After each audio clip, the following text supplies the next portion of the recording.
அதிசயம் அநேகமுற்ற பழனிமலை என்று அருணகிரிநாதர் போற்றுவதற்கு ஏற்ப அற்புதங்கள் நிறைந்து திகழ்கிறது பழனிமலை. அறுபடை வீடுகளிலும் தேகத்தின் 6 ஆதாரங்களை குறிக்கும். அவ்வகையில் பழனி உடலின் உயிர் நாடியான மணிப்பூரகத்தை குறிக்கிறது. இந்த வீடியோல 3ஆம் படை வீடான பழனியை பற்றி தான் பார்க்க போறோம். இந்த வீடியோக்குள்ள பழனி நவபாஷண சிலையான தண்டாயுதபாணி சாமி சிலையையும் அதனுடைய மருத்துவத்தையும், அதே மாதிரி இந்த பழனி மலை எப்படி தோற்றுவிக்கப்பட்டதுன்றதையும், பழனி மலையில நம்ம எல்லாருமே எடுக்கிற எல்லா முருகன் கோயிலுமே ரொம்ப பிரசித்தி பெற்ற காவடி எப்படி உருவாச்சு, இதுக்கு மூல காரணம் யாரு, முருகப்பெருமானுடைய விளையாட்டுகளை பற்றியும் இந்த வீடியோல தெரிஞ்சுக்கலாம். கண்டிப்பா வீடியோ முழுசா பாருங்க. நாரதரின் கலகம். ஒரு நாள் நாரதரின் வீணை இசையை கண்டு இந்திரன் ஒரு கனியை அவருக்கு பரிசாக அளித்தார்.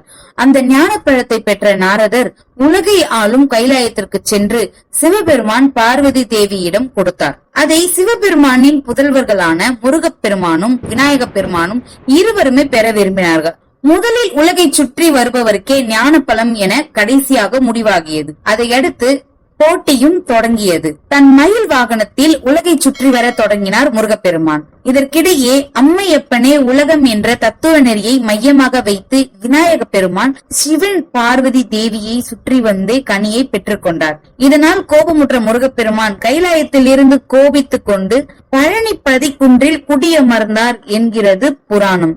ஞானப்பழத்திற்காக பெற்றோரிடம் கோபித்துக் கொண்டு வந்த முருகப்பெருமான் பழனி மலையில் தான் வந்து தங்கினார். அங்கு எந்த பற்றும் அற்ற ஆண்டி கோலத்தில் காணப்பட்டார் முருகப்பெருமான். மகன் கோபித்துக் கொண்டு சென்றதால் மனம் வருந்தி சிவனும் பார்வதி தேவியும் இந்த பழனி மலைக்கு வந்தனர். முருகப்பெருமானை சமரசம் செய்தார்கள். அவருக்கு பழனி என்று சூட்டிய பெயரே நாளடைவில் மருவி பழனி என்று ஆகிவிட்டது என்று இக்கோயில் தல புராணம் கூறுகிறது. பழனி மலையின் தோற்றம். பொதிகை மலையில் வந்து தங்கிய அகத்திய முனிவர் தனது சீடனான இடும்பாசுரனை கையிலை சென்று அங்கு முருகப்பெருமானுக்குரிய கந்தமலையில் காணப்படும் சிவசக்தி சொரூபமான சிவகிரி சக்திகிரி எனப்படும் 2 சிகரங்களையும் தனது வழிபாட்டிற்காக கொண்டு வரும்படி பணிந்தார். சிறந்த பக்திமானான இடும்பாசுரன் அகத்தியரின் கட்டளையின்படி தனது மனைவி இடும்பியுடன் கைலைக்கு சென்று சிவகிரி சக்திகிரி என்ற 2 மலை குன்றுகளையும் ஒரு பெரிய பிரம்ம தண்டத்தின் 2 புறங்களிலும் காவடி போன்று கட்டி தொங்கவிட்டு தன் தோள் மீது சுமந்து கொண்டு வந்தான். அப்போது முருகப்பெருமான் ஒரு திருவிளையாடல் புரிய எண்ணினார். மலைகளை சுமந்து வந்த இடும்பாசூரன் ஒரு இடத்தில் களைப்பு ஏற்பட்டதால் மலைகளை இறக்கி வைத்துவிட்டு ஓய்வெடுத்தான். ஓய்வெடுத்த பின்னர் மீண்டும் மலைகளை தூக்க முயன்றான். ஆனால் முடியவில்லை. எவ்வளவு முயற்சி செய்தும் இடும்பாசுரனால் அக்குன்றுகளை நகர்த்த முடியவில்லை, தூக்கவும் முடியவில்லை. சிறிது நேரம் யோசித்த இடும்பாசுரன் யதார்த்தமாக மேலே பார்த்தான். அப்போது மலைக்குன்றின் உச்சியில் ஓரிடத்தில் கோவணம் மட்டுமே அணிந்திருந்த ஒரு சிறுவன் நின்று கொண்டிருந்தான். இச்சிறுவன் இருப்பதால் தான் தன்னால் அம்மலையை தூக்க முடியவில்லையோ என யோசித்த இடும்பாசுரன் அச்சிறுவனை கீழே இறங்குமாறு கூறினான். ஆனால் அந்த சிறுவனோ இடும்பாசுரன் தூக்கி வரும் மலைக்குன்று தனக்கே உரியது என்று உரிமை கொண்டாடினார். இதனால் கோபம் கொண்ட இடும்பாசுரன் சிறுவனை தாக்க முயன்றார். பிறகு முடியாமல் வீழ்ந்தான். இடும்பாசுரன் இறந்ததை தெரிந்த அகத்திய முனிவரும் இடும்பாசுரனின் மனைவியும் அங்கு வந்து வேண்டிக் கொள்ளவே அவர்களுக்காக சிறுவனாக வந்த முருகப்பெருமான் மனமிறங்கி வீழ்ந்த இடும்பாசுரனை உயிர்ப்பித்தார். இடும்பனது குரு பக்தியை மெச்சிய முருகப்பெருமான் அன்று முதல் இடும்பனுக்கு தன் காவல் தெய்வமாக விளங்கும் வரத்தை அளித்தார்.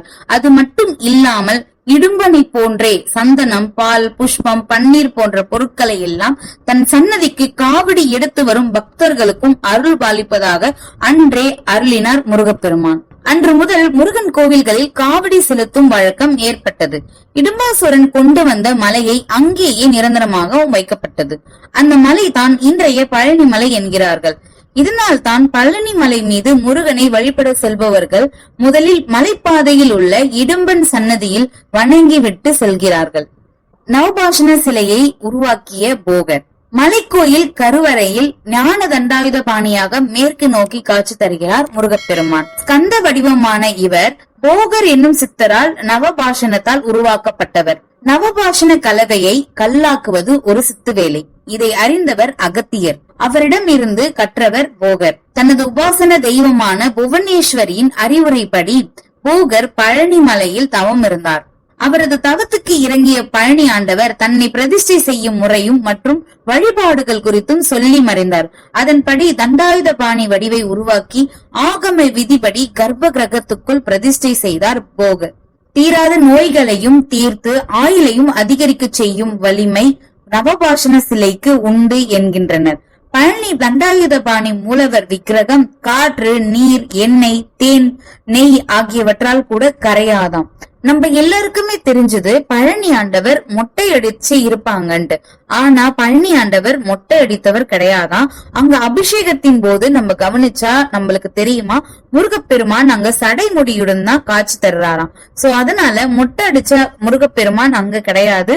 முருகப்பெருமான் சடையோடு தான் காட்சி தருகிறார். தினமும் இரவுல முருகப்பெருமானுடைய மேனி முழுவதுமே சந்தனம் பூசப்படுது. இந்த சந்தனம் மறுநாள் காலையில வரும் பக்தர்களுக்கு பிரசாதமாக வழங்கப்படுவது வழக்கமா இருக்கு. இந்த பிரசாதம் பிணியை தீர்க்கும் அருமருந்து என்பது பக்தர்களின் நம்பிக்கை. ஒரே தளத்தில் 2 ஆலயங்கள் கொண்ட படை வீடு பழனி மட்டுமே. தண்டாயுதபாணிக்கு கடம்ப மரமும் திரு ஆவினன்குடி முருகனுக்கு நெல்லி மரமும் ஸ்தல விருட்சமாக இருக்கு. அடிவார கோவிலில் உள்ள முருகப்பெருமானை நக்கீரர் பாடியுள்ளார். இங்கு மயில் மீது அமர்ந்து காட்சி தருகிறார் முருகப்பெருமான். இதை ஆதிக்கோயில் என்கிறார்கள். எனக்கு தெரிஞ்சு 3ஆம் படை வீடை பற்றி நான் இந்த வீடியோல சொல்லி இருக்கிறேன். உங்களுக்கு என்னென்ன விஷயம் எல்லாம் தெரிஞ்சிருந்ததுன்னா கண்டிப்பா கமெண்ட்ஸ்ல எனக்கு தெரிவிங்க. இந்த வீடியோ உங்களுக்கு பிடிச்சிருக்குன்னா கண்டிப்பா ஒரு லைக் பண்ணிக்கோங்க. இந்த சேனலை ஒரு சப்ஸ்கிரைப் பண்ணிக்கோங்க. தேங்க்யூ ஃபார் வாட்சிங்.